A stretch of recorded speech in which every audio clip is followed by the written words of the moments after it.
ಓಂ ನಮೋ ಭಗವತೆ ವಾಚಸ್ಪತಯೇ. ಕುತ್ರ ಕ್ಷತ್ತುರ್ಭಗವತಾ ಮೈತ್ರೇಯೇಣ ಸಮಾಗಮಃ ಕದಾ ವಾ ಸಹ ಸಂವಾದಃ ಏತದ್ವರ್ಣಯ ನಃ ಪ್ರಭೋ. ಪರೀಕ್ಷಿತ ಶುಕಾಚಾರ್ಯರನ್ನ ಹೀಗೆ ಪ್ರಶ್ನಿಸಿದ. ವಿದುರ ತೀರ್ಥಯಾತ್ರೆಗೆ ಹೊರಟ ಅಂತ ಹೇಳಿದರೆ, ಪೂಜ್ಯರಾದ ಮೈತ್ರೇಯ ಋಷಿಗಳ ಸಮಾಗಮ ಅವನಿಗೆ ಎಲ್ಲಿ ಆಯಿತು? ಅವರಿಬ್ಬರ ನಡುವೆ ನಡೆದಂಥ ಸಂವಾದ ಏನನ್ನು ಒಳಗೊಂಡಿತ್ತು ಅದನ್ನು ಹೇಳಿರಿ ಅಂತ. ಯಾಕೆಂದರೆ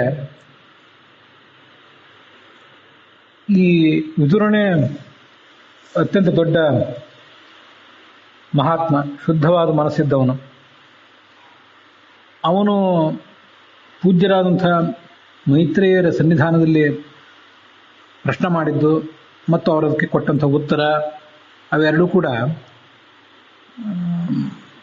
ಭಗವಂತನ ಮತ್ತು ಭಾಗವತರ ಚರಿತ್ರೆಗಳಿಂದ ಕೂಡಿದ್ದೇ ಆಗಿರ್ತದೆ. ಆದ್ದರಿಂದ ಅವರ ಇಬ್ಬರ ನಡುವೆ ನಡೆದ ಸಂವಾದ ಮಹಾಫಲದಾಯಕ ಅವರಿಬ್ಬರಿಗೂ, ಹಾಗೆ ನಮ್ಮಂಥವರಿಗೂ ಕೂಡ, ಕೇಳುವಂಥವರಿಗೂ ಕೂಡ ಅದು ಮಹಾಫಲದಾಯಕವೇ. ಅಲ್ಪ ಫಲ ಅದರಿಂದ ದೊರೆಯುವುದಲ್ಲ. ಆದ್ದರಿಂದ ನಮಗದನ್ನು ನೀವೀಗ ಹೇಳಬೇಕು. ಹೀಗೆ ರಾಜ ಪರೀಕ್ಷಿತ ಶುಕಮುನಿಗಳನ್ನು ಕೇಳಿದಾಗ ಅವರು ಹೀಗೆ ಮುಂದಿನಂತೆ ಉತ್ತರ ಹೇಳಲಿಕ್ಕೆ ತೊಡಗಿದರಂತೆ.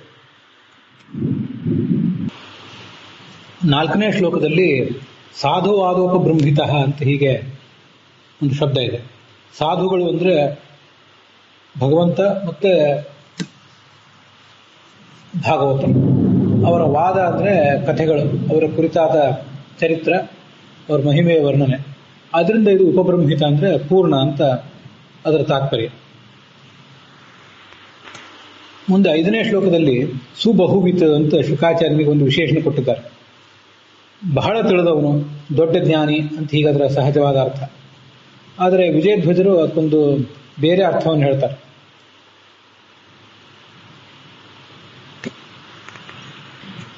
ಸುಬಹು ಅಂದರೆ ಭಗವಂತ, ದೇವತೆಗಳು ಮೊದಲಾದ ದೊಡ್ಡ ಜ್ಞಾನಿಗಳಿಂದ ಸೇವಿತನಾದ ಭಗವಂತ.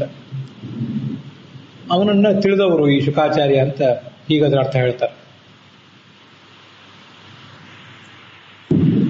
ಯಾದವಾರ್ಯರು ಕೂಡ ಹಾಗೆ ಅರ್ಥ ಹೇಳ್ತಾರೆ. ಸುಬಹು ಅತಿಪೂರ್ಣ ಭಗವಾನ್ ತಂ ವೇತ್ತಿ ಇತಿ ಸುಬಹು. ಸುಬಹು ಅಂದರೆ ಅತ್ಯಂತ ಪೂರ್ಣನಾದ ಭಗವಂತ. ಬಹುಪೂರ್ಣತಾಯಾಮ್ ಅಂತ ಒಂದು ಧಾತುವನ್ನು, ಬಹುಪೂರ್ಣತಾಯಾಮ್ ಅಂದರೆ ಒಂದು ಧಾತುವನ್ನು ಹೇಳ್ತಾರೆ ವಿಜಯಧ್ವಜರು ಕೂಡ.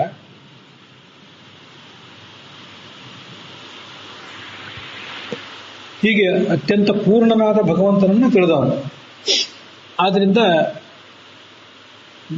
ಮಹಾಜ್ಞಾನಿಯಾದ ಈ ಶುಕಾಚಾರ್ಯ ಆ ಪರೀಕ್ಷಿತನಿಗೆ ಮುಂದಿನಂತೂ ಉತ್ತರ ಕೊಡಲಿಕ್ಕೆ ತೊಡಗಿದ ಅಂತ ಅದರ ತಾತ್ಪರ್ಯ. ವಿಜಯಧ್ವಜರ ವ್ಯಾಖ್ಯಾನದಲ್ಲಿ ದೇವತಾದಿ ಸಜ್ಜನ ನಿಷೇವಿತಂ ಪೂರ್ಣಂ ಅಂತ ಈಗ ಒಂದು ಅರ್ಥ ಬರೆದಿದ್ದಾರೆ. ಅದು ಯಾಕೆ ಹಾಗೆ ಬರೆದಿದ್ದಾರೆ ಅಂತ ಅಲ್ಲಿ ನಮಗೆ ಸ್ಪಷ್ಟ ಆಗೋದಿಲ್ಲ. ಬಹು ಒಂದು ಧಾತು ಇದೆ, ಬಹು ಪೂರ್ಣತಾಯಾಮ್ ಅನ್ನೋ ಧಾತುವಿನಿಂದ, ಪೂರ್ಣತಾ ಅನ್ನೋ ಅರ್ಥದಲ್ಲಿರುವ ಬಹು ಧಾತುವಿನಿಂದ ಬಹು ಅಂದರೆ ಸುಬಹು ಅಂದರೆ ಅತ್ಯಂತ ಶ್ರೇಷ್ಠನಾದ ಭಗವಂತ ಅಂತ ಅರ್ಥ. ಅವನನ್ನು ಅತ್ಯಂತ ಪೂರ್ಣನಾದ ಭಗವಂತ, ಅವನನ್ನು ವಿತ್ತು ತಿಳಿದವನು ಅಂತ ಅರ್ಥ. ಆದರೆ ದೇವತಾದಿ ಸಜ್ಜನ ನಿಷೇವಿತ ಅನ್ನೋ ಅರ್ಥ ಸುಬಹು ಅನ್ನೋದ್ರಿಂದ ಹೇಗೆ ಬರ್ತದೆ ಅಂತ ಗೊತ್ತಾಗೋದಿಲ್ಲ. ಯಾದವಾರ್ಯರು ಸುಬಹು ಅತಿಪೂರ್ಣ ಭಗವಾನ್ ಅಂತ ಇಷ್ಟೇ ಬರೆದಿದ್ದಾರೆ.